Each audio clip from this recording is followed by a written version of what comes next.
So it is officially summer blockbuster season. Let's discuss Bad Boys, Ride or Die.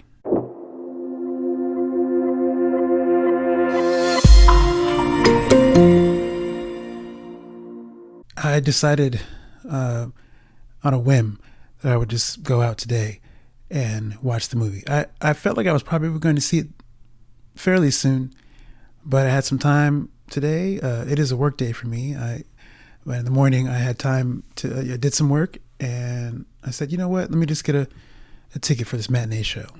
I did that, went ahead and watched the movie, and I'm going to say off the top, I had a good time with this movie. This was a fun summer movie, and it feels a lot like a throwback to movies from action movies, particularly in the 90s and early 2000s, where they were just fun summer popcorn flicks. You didn't have to think too much. There was a little bit of weight, a little bit of heft to it, some emotionality, and enough going on that you cared about the characters and you cared about what was happening. This movie had all that. So I was a fan of these movies historically. I was never a huge fan, but I liked them. I really liked Bad Boys for Life. That was, I thought, narratively, it had the most going for it in terms of where they took the characters and the kind of things they mined from what was already established from the first two movies. I think the movie did a really good job at executing and then bringing in new people, new characters in the Ammo Squad to help freshen up the series a little bit, because at that stage already, Martin Lawrence and Will Smith are older detectives. You brought some young kids in to just show that contrast, and that was kind of a neat dynamic to play, which you've seen in a lot of movies with older characters and younger characters, bringing the old school meets new school, that kind of thing. That movie did a good job with that and just some of the other deeper stuff, particularly with Mike Lowry and his backstory and sort of the origins of Mike Lowry, the persona of Mike Lowry. I like how that film delved into that. And so just based on that, I was going to see this movie because I liked it so much from a story standpoint. Bad Boys Ride or Die is similar in that it mines things from the history of the series and brings them back in fresh ways. The gist of the story, you have Mike and Marcus being bad boys. Like always, Bad Boys for Life is Bad Boys for Life. That's what that is. That's what they're living. They live that life. But the new twist this time is, their captain, his legacy is being tarnished, and it's their job to clear his name. And in the process, they become fugitives. And you have to see how they navigate that. That's the core of the film. And overall, it's a well-executed action movie with real moments of character development for a lot of different characters. And it's fun. Overall, it's mostly fun. And I think that's what summer action movies are all about. Summer movies should mostly be fun, I think. Not that they should. But if you have something that exists called the summer blockbuster season, you want to have a few movies that are just there to just enjoy and not have to think too much. They're not too deep, not psychologically complex. You don't have to turn on your brain too much to have a good time. And if you're looking for a good time, Bad Boys for Life is that. Or Bad Boys Ride or Die is that. Bad Boys for Life is that too. So although that wasn't necessarily a summer release, but you get what I'm getting at. All the Bad Boys movies are fun. And whether you watch them in the summer or any other time of the year, you're going to have some fun with these movies. So this movie is not an exception. So if you want to have some fun in the summer, definitely check this movie out. Some of my more pointed criticisms about this movie come in the form of Number one, they recast Teresa Burnett. I don't know the reasons why. I mean, whatever. It's not. If you don't know, Teresa Burnett is Marcus Burnett's wife, Martin Lawrence's character's wife, who formerly was played by Teresa Randall. There's just something about the familiarity that's missing there. I would have personally. I know this happens. You know, it's a show business. You know, someone drops out for whatever reason. They might say no. They might be retired for whatever reason. People don't return for staple roles in a series. And so they're either recast or written off or killed off or whatever. It's not a big deal in this movie, but it was something that I immediately noticed and took me out of the experience for a minute. I went, oh man, I liken it to something like when I think about that and how I felt about the recasting. Again, it's a small situation, not a big deal. But for for familiarity's sake, that's what's missing. And you feel it in movies like this that feel more family oriented or whatever, in that way, where the focus is really on family and the connectedness, the relationships that the characters develop, that we follow, that we have been following for many years. When you have a recast, you feel it. It's noticeable. I think of the Lethal Weapon movies, which still to me is it's one of the standards of not only buddy cop movies, but buddy cop movies that have a degree of richness to them in terms of the chemistry of the leads and how you could put them in any situation. And if you love those characters, you'll watch them in any situation. It doesn't matter where they are, what they're doing.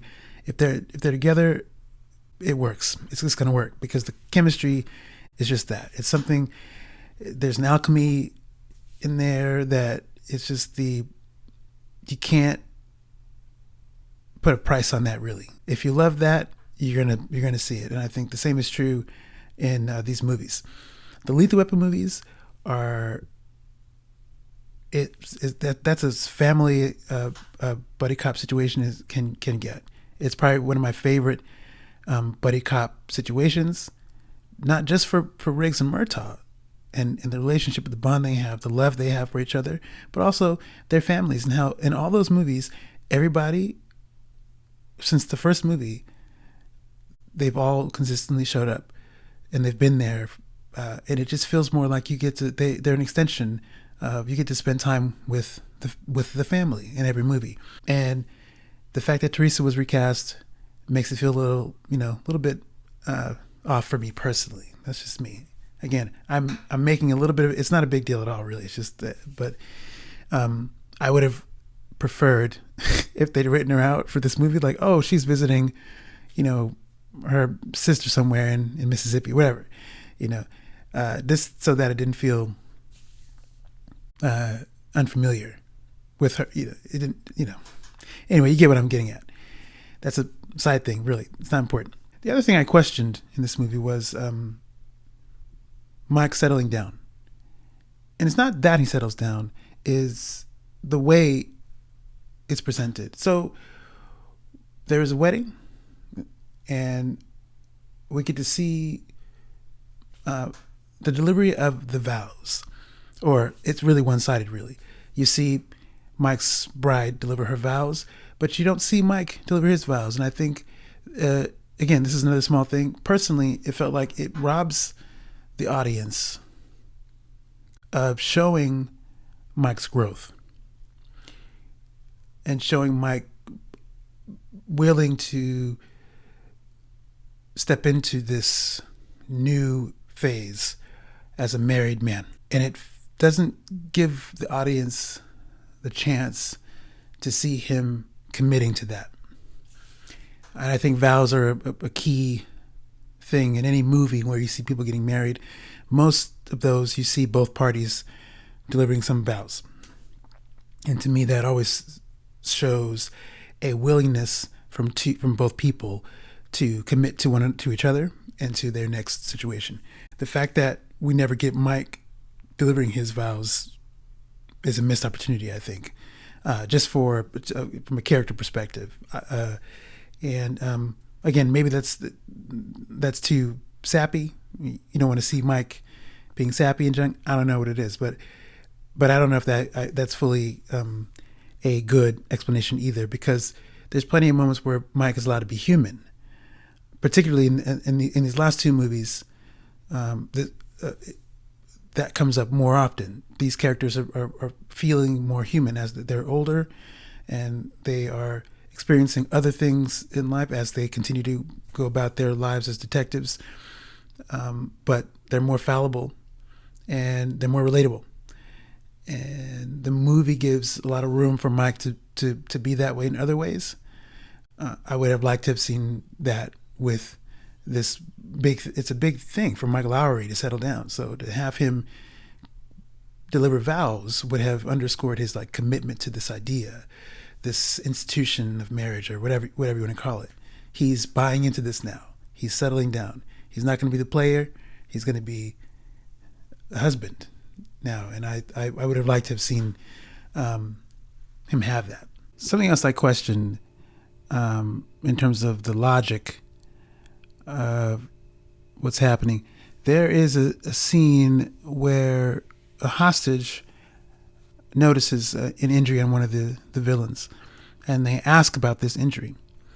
I know this is fun action movies and stuff like that, but in most action movies, whether they're action comedies or not, unless it's played for laughs, I from my memory for certain scenes, it feels odd that a hostage would ask their captor about an injury they notice on their captor, as if there's as if there's an attempt to empathize with the villain. That's how I took it. I don't know if it was meant for that, but I don't. The logic of that bothered me a little bit, but I remember I had to check myself and turn the brain off a little bit. Again, that's a small thing, but I was like, why would you? You're a prisoner. Like, why would you ask about the injury? Do you care about that? You should be more worried about getting out of that situation alive. But more of the good about this movie, the action is top notch. It's great, well staged, well executed, and more than that, though, how the action is photographed for the most part is fantastic. The cinematography is ridiculous. There's a lot of good camera moves, particularly in some of the shootouts, that feel like holdovers from the earlier films, particularly Bad Boys 2, where there's a lot of camera movement in the midst of action sequences that keep you in the action, but also in motion while stuff is happening. This movie probably has some of the best versions of that type of action, meaning action that is fast, well shot, that makes sense in terms spatially, and puts you in the action. You move along with the action, and that's endlessly cool. It's the kind of thing that it screams summer action movie. It's perfect for this season. I think it hands down defines this movie in terms of the action, particularly in the shootouts. There are two, I think, primarily shootouts that illustrate this very well. I really enjoyed the cinematography. Sometimes it felt like a video game, but it was a video game that was a movie. It was a shift between first person and normal third person. It was very well done. I really enjoyed that. I like also, speaking of in terms of how these last two movies are not afraid to challenge things with legacy characters from who hold a particular significance throughout the series. If you've seen Bad Boys for Life, you know what I'm talking about, and this movie is not an exception. These movies, these last two particularly, are not afraid to take some risks And this is something that I feel like I've been talking about in some of my recent reviews about different projects, where there doesn't seem to be a lot of risk taking, and you obviously, I'm sure they pick and choose where to take those risks and which characters to use to take those risks. And again, in each case, particularly with the last two movies, there were some fairly bold choices made with that. And I think ultimately the payoff, I think, was stronger in the previous movie than in this movie, but it's enough to get you to feel like there's some degree of stakes. Even if the stakes aren't super high, you want to feel like there's some degree of peril for the characters. Like they may not make it out. You know they're probably going to make it, but you want to be worried that they might not. And I think it makes the experience that much more thrilling. And so, yeah, this movie takes risks, and I think ultimately is better for it. I was genuinely surprised by some of the twists and turns in the movie, and I think that works to the film's benefit. The other thing I liked from a character perspective, I love that we really get to delve a little bit more into Captain Howard and his family, and you get to see his daughter and his granddaughter, and that's endlessly cool to me. This feels like the most family affair of the films, next to of all of them, really. I think it really starts getting more and more family oriented the further you get through the series. Bad Boys 2, by introducing Marcus's sister, played by Gabrielle Union. That's some, another family connection stuff, which it's a shame that we don't see her in these later movies. I feel like they should bring her back at some point, because it's a missed opportunity. You're not going to be as tight as Mike Lowry is with Marcus.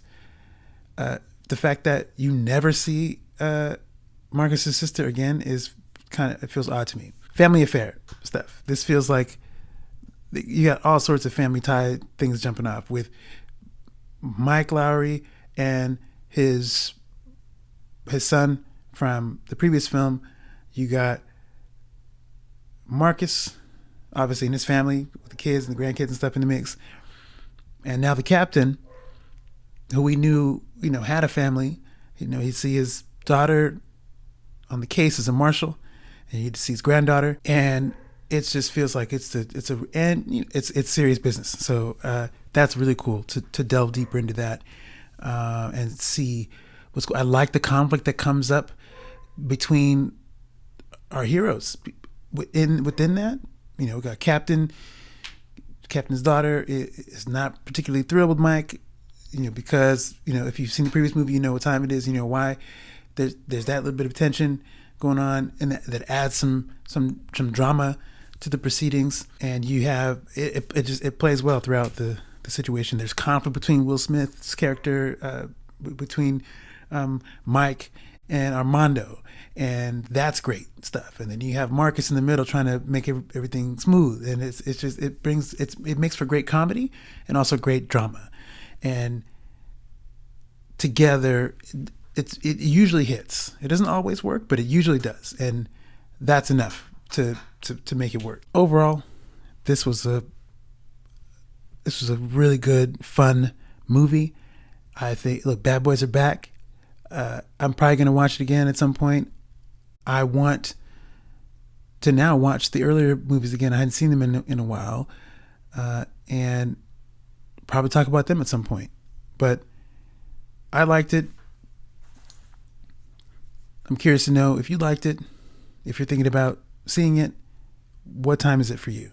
That's going to do it for this review. Thank you for watching. I'll be back with some more stuff coming up pretty soon.